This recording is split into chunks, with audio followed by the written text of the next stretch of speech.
Clara Benson never knew Thomas Greer existed, until the night she discovered he had been living inside her life for months, watching her every move, waiting patiently to strike with a plan so precise it nearly went unnoticed. Clara Benson had always found comfort in solitude.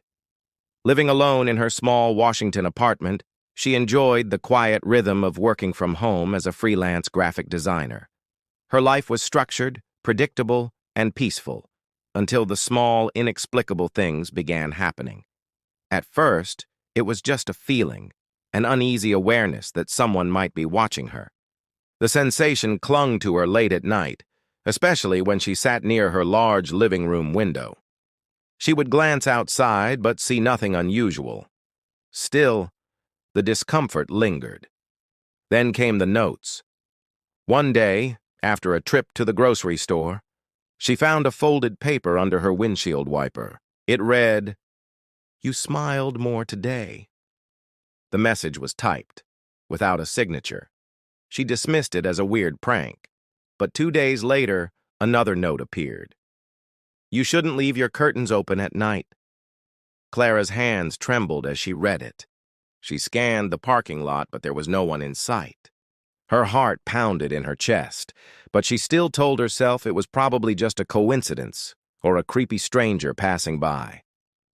Over the next several weeks, the signs escalated. Her front doormat was turned at a different angle one morning. Another time, her living room chair had been shifted slightly but noticeably. Clara began questioning her memory. Had she moved these things herself? Or was someone entering her home without her knowing?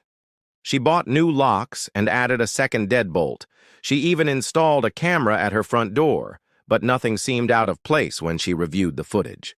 One morning, she woke up to find her fridge slightly open. None of the food was missing, but she was sure she had closed it the night before. A drawer in the bathroom was open too. It felt as if someone had walked through her apartment, deliberately subtle but undeniably present. She reported it to the police, but without signs of forced entry or any theft, there was little they could do. They told her to document everything and call immediately if anything more serious occurred. Clara's once peaceful life became a constant state of anxiety. She stopped sleeping properly and began second-guessing her surroundings. She kept her curtains shut, barely went out, and jumped at every unexpected sound. She even considered moving, but she feared that the person watching her might follow. She couldn't shake the feeling that she was being studied, as if her every action was part of some sick observation. Whoever it was had patience and a disturbing level of control. Despite the fear, Clara began compiling her own evidence, dates, times, photos, even drawings of what she suspected had been moved. She was determined not to be a passive victim. She didn't know who was behind it or how long it had been going on, but she knew this wasn't random. It felt intentional, calculated, and worst of all, it felt like the beginning of something much darker. Detective Marie Linton had worked countless cases in her 10 years on the force, but something about Clara Benson's report stuck with her. The details weren't dramatic on the surface. Moved furniture, anonymous notes, a sense of being watched. But they echoed something she'd heard before. Just a few weeks earlier, another woman had come into the station with a nearly identical complaint. Her name was Erin Doyle. She too lived alone, worked remotely, and had received typed notes that made her skin crawl. At the time, it had seemed like a one-off situation, and Erin had refused further police involvement after her initial report. But now, seeing Clara's case unfold in the same eerie fashion, Linton began to connect the dots. She started combing through older records, checking for similar complaints. Most stalking reports were vague, but 2 more names surfaced: Sarah Jennings and Megan Vale. Both had called the station over the past year, citing unusual break-ins where nothing was taken, cryptic notes, and persistent feelings of being watched. The similarities were undeniable. All 4 women lived within a 30-mile radius. All were in their late 20s. All had flexible, isolated work schedules, and none of them had any suspects or clues beyond the unnerving messages. Linton opened a formal investigation. She reached out to the women, but Erin Doyle didn't respond. Repeated calls went unanswered.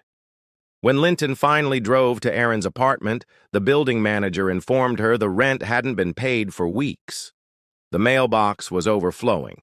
No one had seen Aaron in over a month. Inside her apartment, the lights were off, everything covered in a thin layer of dust. Nothing seemed broken or disturbed, but something felt wrong. Aaron's keys and wallet were gone, but her laptop was still on the kitchen counter. Linton ordered a forensic sweep, but there were no signs of foul play, no blood, no struggle, just silence. That silence spoke volumes. Clara, unaware of Aaron's disappearance, continued to gather evidence. She had upgraded her surveillance system, adding more hidden cameras around the apartment. Every night she checked the footage, but the intruder was meticulous. The cameras glitched or went dark at the precise times something changed. Whoever this person was, they understood how to avoid detection. It was a game of control, a psychological hunt.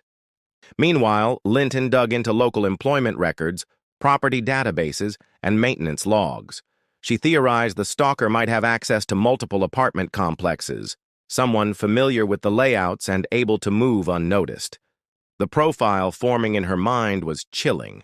Male, intelligent, solitary, likely with a history of voyeurism or break-ins that had gone unreported. Someone who didn't just stumble upon his victims, but studied them first, selected them carefully. Time was running out. If Aaron's silence meant she was gone, it raised a terrifying possibility. This wasn't just a stalker. This was someone who might be building toward something far worse, and Clara Benson was now at the center of a very deliberate, very dangerous plan. Clara Benson's life had narrowed into a routine shaped by fear. Every creak of her apartment made her heart race. She checked the locks on her doors and windows multiple times a day, never leaving anything to chance. The notes had stopped, but that only made things worse. The silence felt unnatural, like the pause before a storm. And Clara had learned to trust her instincts. Something wasn't right.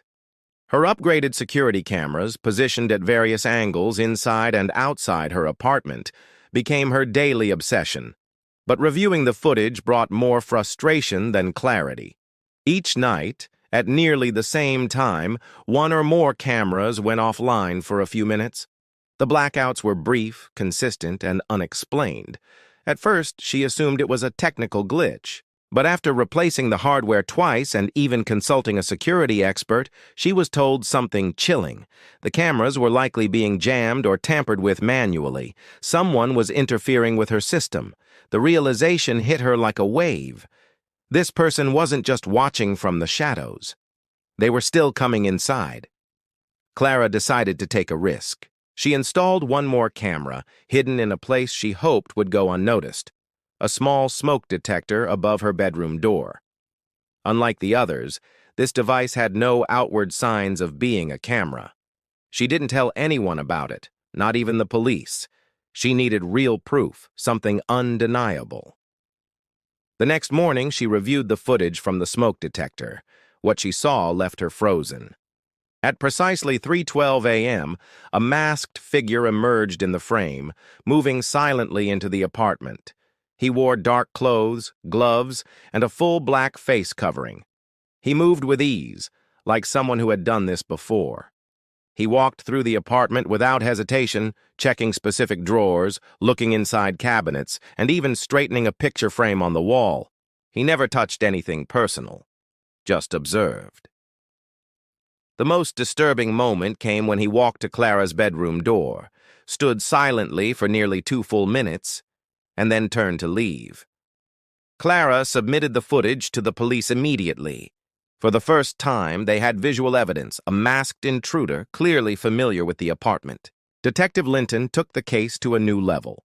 It was now a confirmed stalking and home invasion incident with escalating risk. Clara was urged to leave her apartment, but she refused. She felt that running would only delay the inevitable. She wanted the stalker caught, and she wanted answers. Investigators canvassed the building again. Nothing was broken, no signs of forced entry. The implication was undeniable. The stalker had a key. someone with knowledge of the building's access systems, someone who had been planning every move with precision. And as Clara watched the footage again, a chilling realization surfaced. This was never about chance. The intruder wasn't improvising. He was following a schedule, and Clara feared she was getting closer to becoming the next woman to disappear. Detective Linton focused all her resources on identifying the masked figure in Clara's footage. The behavior was too calculated for a random criminal. He knew when to come, how to avoid cameras, and which places to check. She believed he had access to the apartment, possibly even to others. The key was likely not stolen. It was copied or never returned. That meant digging into the building's past staff. Clara's complex, like many older ones in the area, had changed management multiple times, and the records were messy.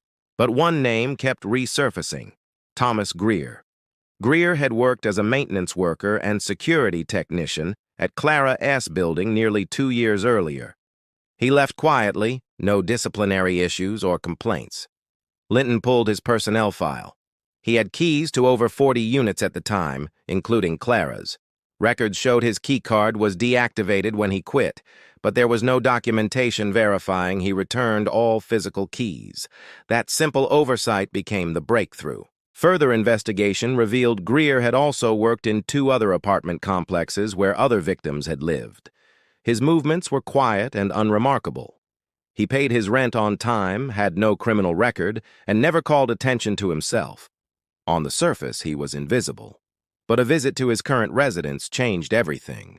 Greer lived alone in a sparsely furnished basement unit across town. With a search warrant in hand, officers found a locked storage closet inside the apartment. What they discovered inside confirmed Linton's worst fears. Dozens of neatly labeled boxes lined the shelves, each marked with a different woman's name.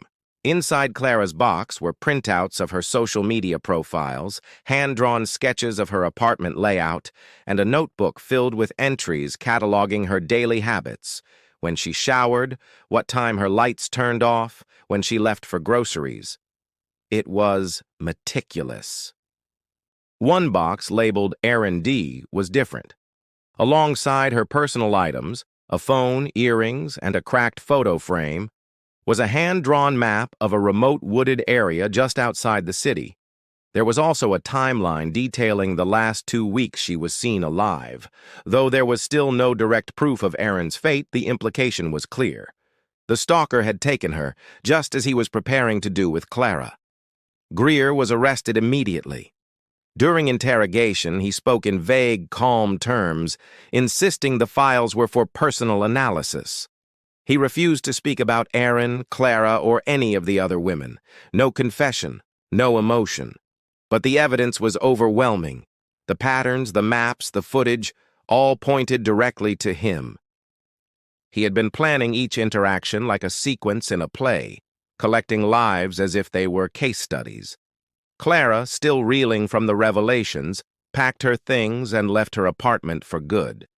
For her, the nightmare wasn't just about being watched. It was about being chosen. And had she not hidden that final camera, no one might have ever known who was truly behind the mask.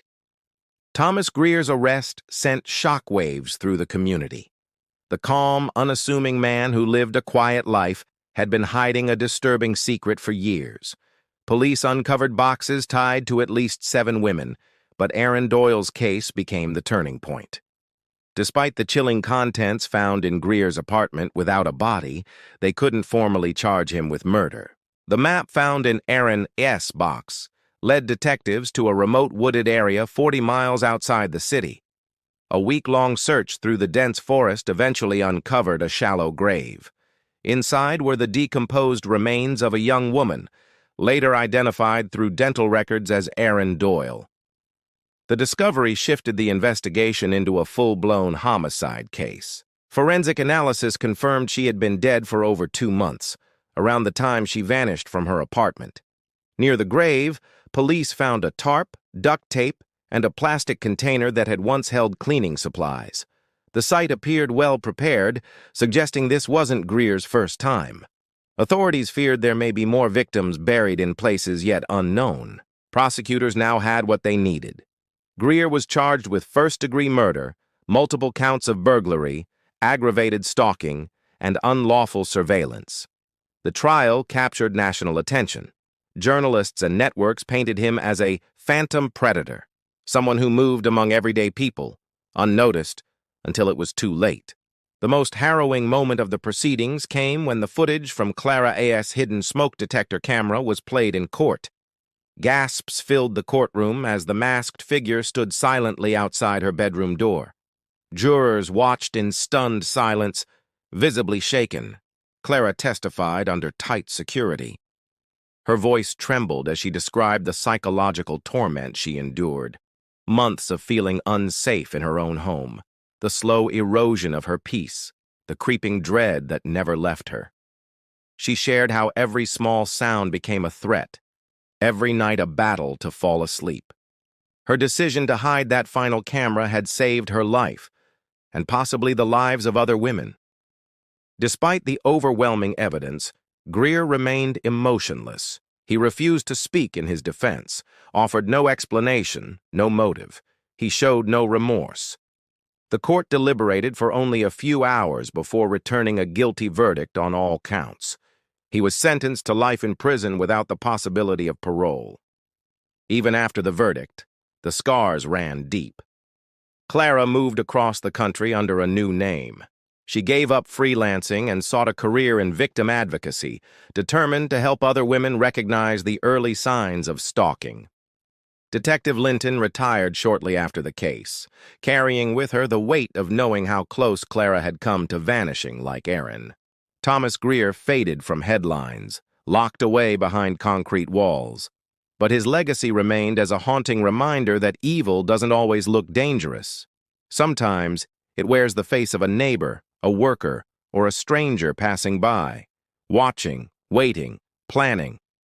And if not caught in time, it strikes silently, leaving behind broken lives and unanswered questions.